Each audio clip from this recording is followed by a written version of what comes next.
Mercoledì 7 febbraio 2024, un cordiale saluto a tutti voi carissimi amici radioascoltatori e benvenuti ad un nuovo appuntamento con Edicola Bellun, la rassegna stampa di Radio ABM.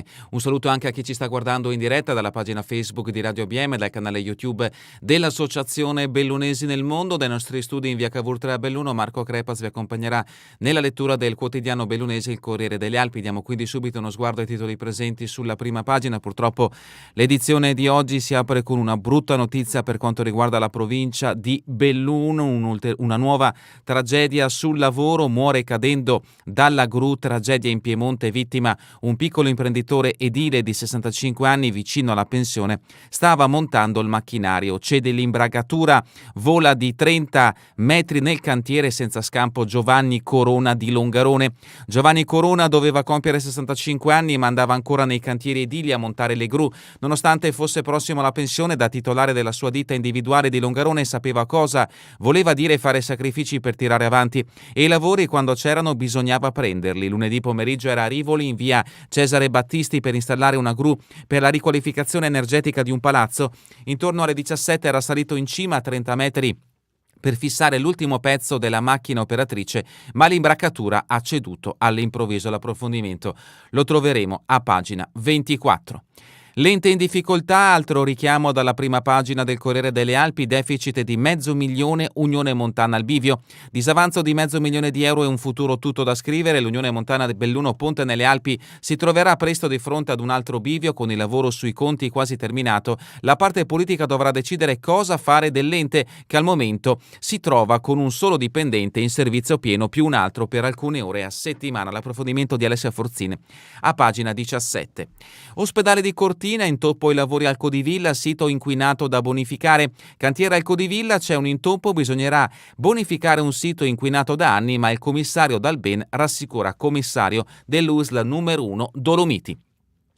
E la foto di copertina ci porta nuovamente a Cortina, fiaccolata e festa a 2 anni dall'apertura dei Giochi Olimpici, assaggio di Olimpiadi a Cortina, i 5 cerchi illuminano Col Drusché. Luci nella notte cortinese, il simbolo olimpico sulla pista come si può vedere da questo scatto. Gli approfondimenti li troveremo da pagina 32 a pagina 35.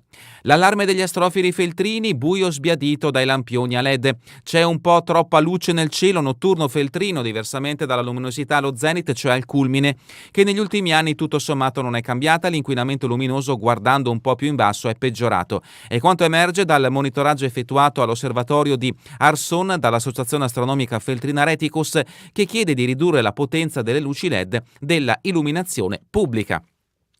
Questa dunque è la prima pagina del Corriere delle Alpi ed entriamoci al suo interno con le notizie rivolte dedicate alla provincia di Belluno. La prima la troviamo a pagina 14, GSP prevede investimenti per 80 milioni ma lievitano i costi della depurazione. Approvati i conti della società con una contrazione dei risultati a causa degli aumenti che rischiano di finire in bolletta, ovviamente nella bolletta dei cittadini bellunesi. Nel piano triennale l'impianto Zoldano, il cui prezzo è triplicato, è andato da 12 a 36 milioni di euro.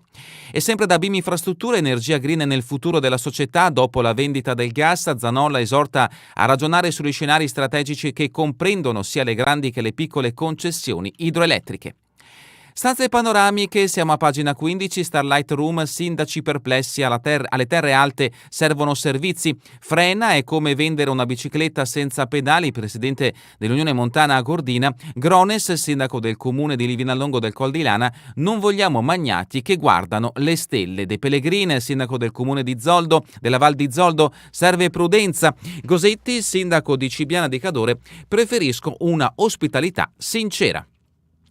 Rinviata al 20 febbraio la discussione in Consiglio Comunale, Zanoni del PD, strategica l'assenza dell'assessore Caner. Lorenzoni, la montagna è di tutti, non di chi ha i soldi per esagerare. Gli articoli a firma di Francesco Dalmas vi aspettano a pagina 15 del Corriere delle Alpi. Passiamo a pagina 16, una lista targata Lega alle elezioni provinciali, deciderà il direttivo. L'ordine di scuderia del partito regionale stravolge il percorso, sono in molti ad apprezzare l'idea, ma si discute sui pro e i contro. Ovviamente in questo caso riguarda l'elezione politica che interesserà il 16 di marzo l'ente provincia di Belluno. E a proposito di elezioni, Generazione Europa nasce il Comitato dei Giovani Liberali. 2 fatti di cronaca giudiziaria: minacciò un agente e 4 mesi al detenuto. Il processo, mai più vista la figlia, porta l'ex in tribunale. Siamo a pagina 17, notizia che ha avuto un richiamo dalla prima pagina: deficit per 500.000, Unione Montana a un bivio, l'unità di missione al lavoro sui conti, disavanzo da ripianare con alienazioni, personale all'osso, 3 ipotesi per il futuro, fusione, scioglimento o nuovi capitali. Notizia che interessa l'Unione Montana, Belluno, ponte nelle Alpi. Rimaniamo a Belluno, progetti PNRR, in bicicletta da Antole a Casoni, partiti i lavori per la ciclabile. Il completamento dell'opera richiederà 4 mesi, pedoni e ciclisti più sicuri, il tracciato correrà in gran parte sul sedime della Gordina Vecchia.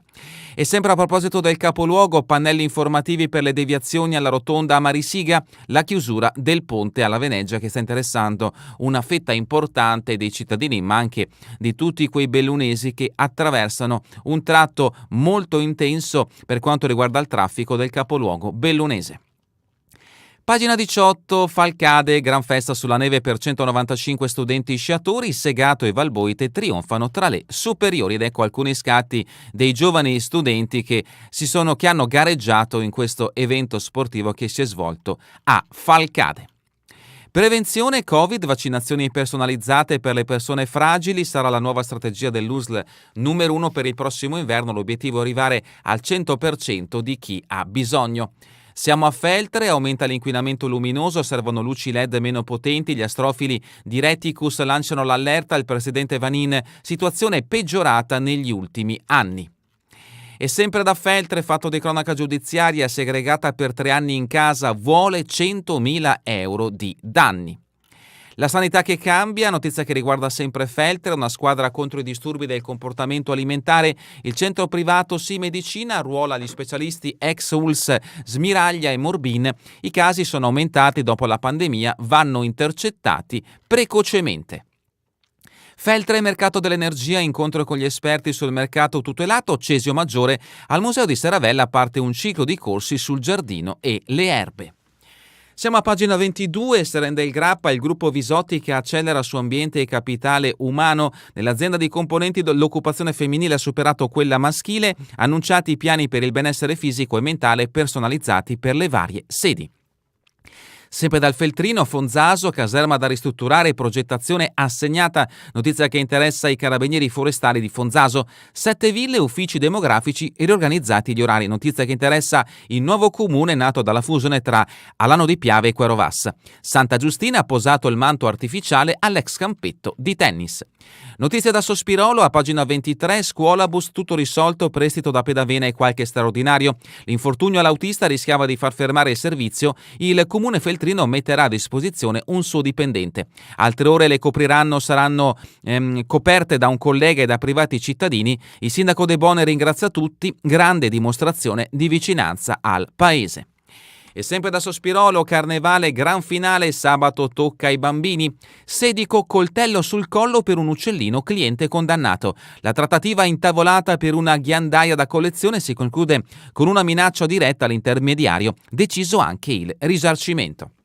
E adesso la notizia che ha aperto l'edizione di oggi del Corriere delle Alpi, che ci porta a Longarone. Precipita da 30 metri montando una gru, longaronese di 65 anni muore a Rivoli.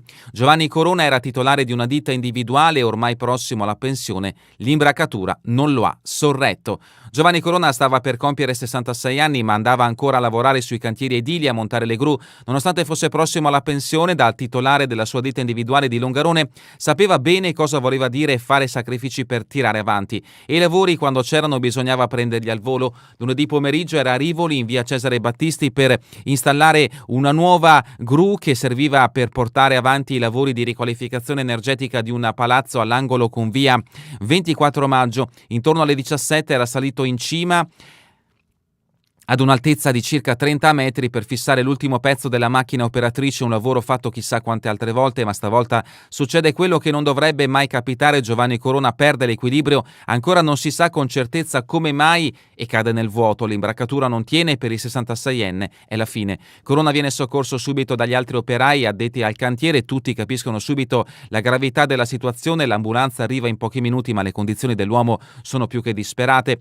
Portato all'ospedale di Rivoli, morirà poco dopo per le lesioni multiple subite. I carabinieri e i tecnici dello Spresal dell'ASL Torino 3 raggiungono il teatro di questa nuova tragedia sul lavoro nel giro di un quarto d'ora.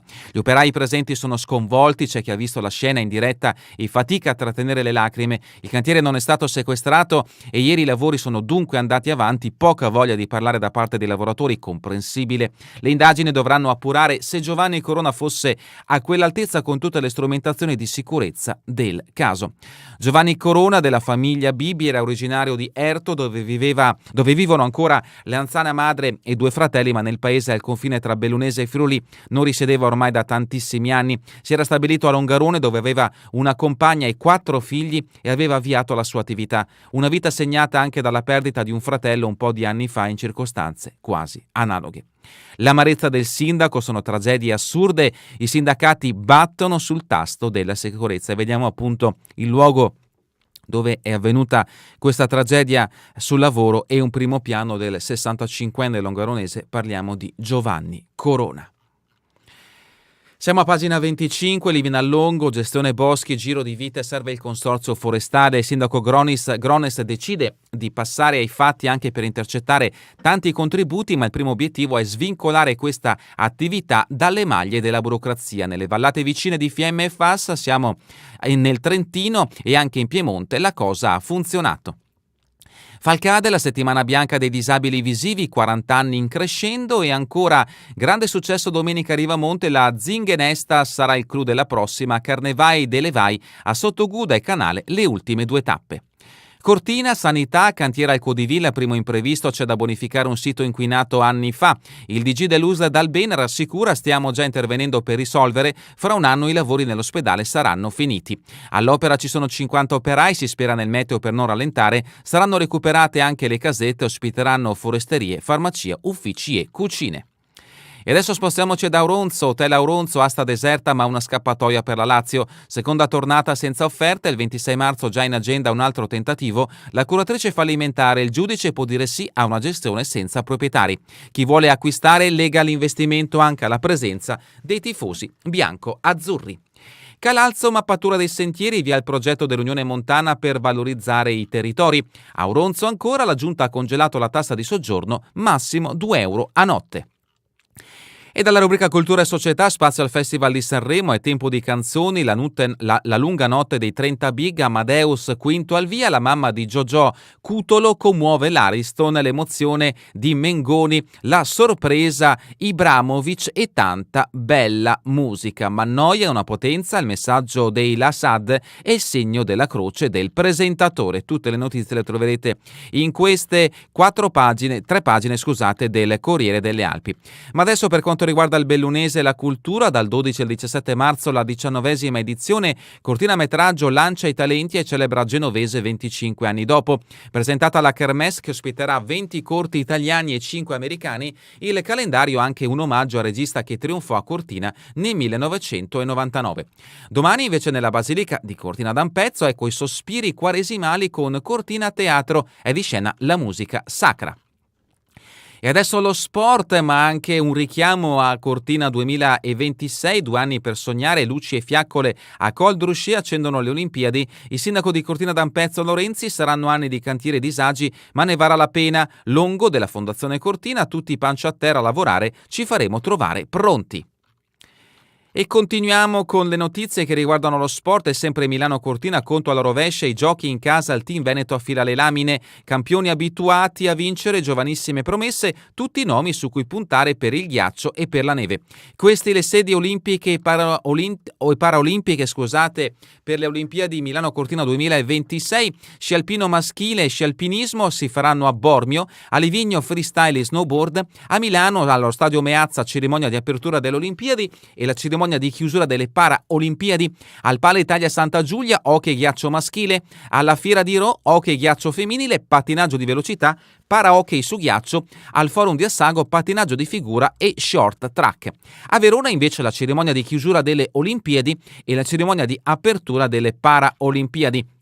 Passiamo a Cortina, pista Olimpia delle Tofane, sci alpino femminile, para sci alpino, para snowboard, stadio olimpico curling e wheelchair curling, pista Eugenio Monti, bob, skeleton e slittino. In Val di Fiemme invece sci di fondo, para cross country skili, para biathlon combinata nordica con pedrazzo e a pedrazzo sempre salto con gli sci. Stefania Costantini o la portabandiera, altri meritano di più. L'oro di Pechino al mirino sul 2026, Cortina saprà farsi trovare pronta. Questa è la dichiarazione della medaglia d'oro bellunese delle Olimpiadi. E adesso passiamo all'hockey di Serie B. Alleghe il primo amore De Biagio fa il pendolare e questa è una società che merita il meglio. Sci nordico, mondiale juniores, De Martin voglia di riscatto oggi nella 20 km skating. La sprint, uno stimolo. Sport invernali nel mirino di Lisa, parliamo di Lisa Vitozzi, partono oggi i mondiali di biathlon con la sappadina Vitozzi tra i protagonisti, prima gara alla staffetta mista alle 17:20 assieme a Bionaz, Giacomel e Vierer. E terminiamo con le previsioni del tempo in Veneto per la giornata di domani, nuvolosità variabile alternata a qualche schiarita più significativa in montagna, precipitazioni assenti. È davvero tutto per questa edizione di Edicola Belun. Vi ricordo che torneremo in replica questa sera via streaming alle 20, domani mattina all'1, ora locale italiana. A voi tutti un buon proseguimento di giornata in compagnia come sempre di Radio ABM, la web radio dell'Associazione Bellunesi nel Mondo.